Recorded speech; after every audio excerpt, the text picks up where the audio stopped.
What is good, family? Welcome back to another All Elite Wrestling review slash spoilers, I guess. We got a lot to talk about. It is their first show on the TBS. And of course, let me know how you guys felt about it, man. Did you enjoy it? Um, was it a good way to kick off the TBS era? I think the show overall was solid, man. And we're going to start with the Hangman versus Danielson 2. The match went for about 35. Well, I mean, if we count entrances, I guess it went from like 8 to like 8:35, 8:40 around there. So it was like a full blown, let's say, like 35-minute match, and really good back and forth. Both guys got opened up, as you can see there. It was a really good back and forth contest. Couple things that were happening back and forth, and if we take a look here, they really just kind of went at it like heavy, man. And it was to the point where you really thought Bryan was like gonna win it for a second. You weren't really sure how it was gonna be handled. Both men hitting each other with everything they've got. Wham! And it was really just a lot of like back and forth that you see there. So it was really like surreal to see how the match ended, specifically with the outcome of it, which I believe happens here. So when you see this happening, you're like, damn, I can't really believe that that's how the match, the match was well done from top to bottom. I don't even know how to say anything negative about it. He hits the buckshot lariat, 1, 2, 3, done. And personally, I enjoyed the match. Was it better than their first match? I feel like this match had a bit more dangerous spots in it. But I would say their first match was still better in my opinion, but that's just me. You know what I mean? Let me know what you guys thought about it. I'm going to give this match an 8 out of 10. The reason why I didn't give it a full-blown 10 is just because I feel like there was a lot of minor stalling in between certain pieces of the match. Maybe they didn't want to get winded quickly or something, or they were, obviously CM Punk said that sometimes the wrestlers obviously act like they're tired to give that perception that the match is a bit more realistic, which I can respect. I'm not sure if I want to do like numbers out of 10 or letters. The rating in my brain, again, these are all my personal opinions. It's a little bit complicated to rate them in the way that I would want to put it. So the next topic we're going to be talking about, and it was like one other thing I wanted to mention. The fact that Hangman was able to pin Bryan Danielson clean in the middle of the ring, 1, 2, 3. It legitimizes him as a champion now just because of how everything that's been going on. It adds him as more of a credible threat and makes him more of a destructive champion. He is the All Elite Wrestling champion, in my opinion, now.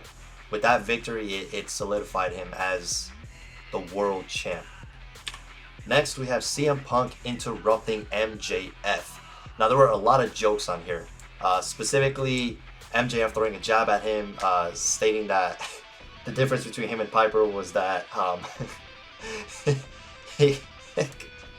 is that CM Punk didn't main event Mania.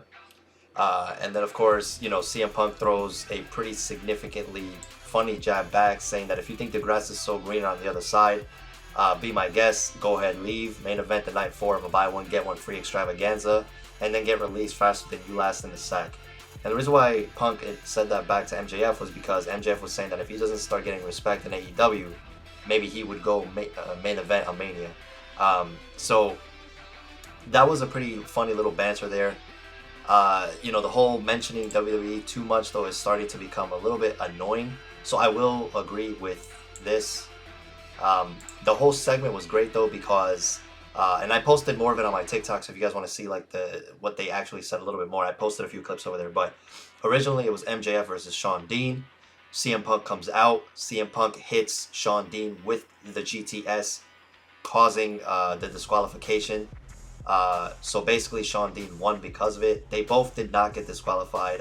It was really just, Dean with the boot to the midsection, go to sleep, laying a disqualification loss on his foe. And that's pretty much it. So that was pretty interesting to see as well, that, CM Punk keeps being a thorn in the side of MJF at this point. We had Chris Jericho come out, and he was talking to Tony Schiavone. They said it was his first time on TBS since 1999. And then what ended up happening after that was 2.0 came out, interrupted him, and So he said some funny things. Called them Beavis and Butthead.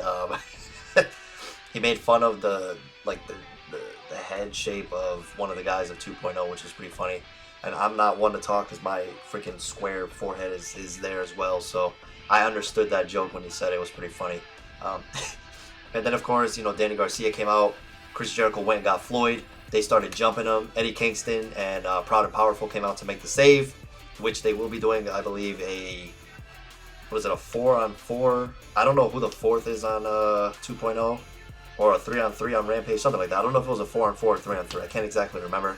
They like literally said it once during the broadcast, and then that was it.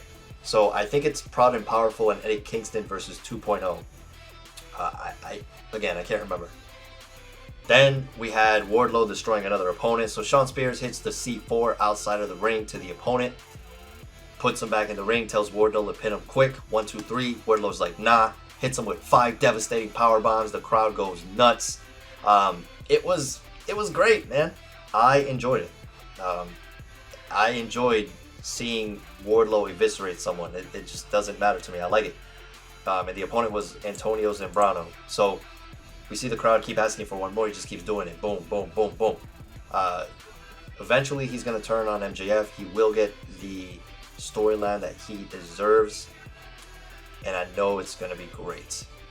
So, next we had the TBS Championship match between Ruby Soho and Jade Cargill.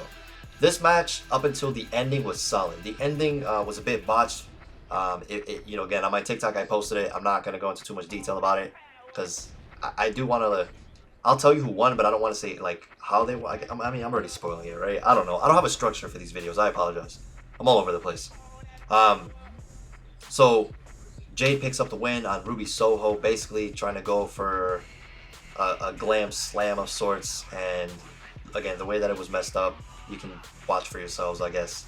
But I'm actually happy that Jade Cargill won the match, man. I think she maybe still needs a little bit more like practice in the ring, and I'm not one to critique because I can't wrestle at all. But just based off how Ruby's a bit more polished, in my opinion. I get why Jade wins though, because they've been building her up, since her debut. She hasn't lost, right? Not once. And then it gives Ruby that whole like, she chokes on the big one type of thing, like that kind of like Hangman type of, story where, after the match, Britt interrupted her in the promo in the back and was like, oh, this is the second time you failed and couldn't get the job done, blah, blah, blah. It just makes Ruby's rise to the top that much better, as the whole like runaway babyface thing they got going on with her. So it'll be good. And of course, Mercedes Martinez attempted to interfere. Thunder Rosa came out and started fighting her. If you guys remember, she attacked Thunder Rosa last week against Jade Cargill, which is why Thunder Rosa lost. And it was good, man. I enjoyed it. Next, we had Malachi Black versus Brian Pillman. Malachi Black sent them to the Shadow Realm, went back in the ring. Seems like he wasn't done with him and Julia. Julia seemed very scared of Malachi too, which sold it a bit more for me. And then the Lucha Bros come out to try and make the save. Screen goes black. I thought it was going to be someone else from the House of Black emerging, but not yet. They keep dropping the teases on us. And essentially what winds up happening is Malachi and Lucha Bros exchange places on the ramp in the ring, which I thought was pretty cool. It continues to give that little mystique that Malachi has going on, so it's pretty cool. I enjoyed that. Again, I do agree with that as well. Then of course we had the Jurassic Express versus Lucha Brothers. My god, this match was great. Lucha Bros and Jurassic Express have incredible chemistry, in my opinion. They always have great matches. They always do well against one another. Yeah, the match went on. There was a spot in the match where it looked like Luchasaurus damaged his arm. I hope he's okay. One of my followers were telling me that it looks like his arm went went backwards or something. I don't know. I hope he's okay because they literally spoiler, they won the titles.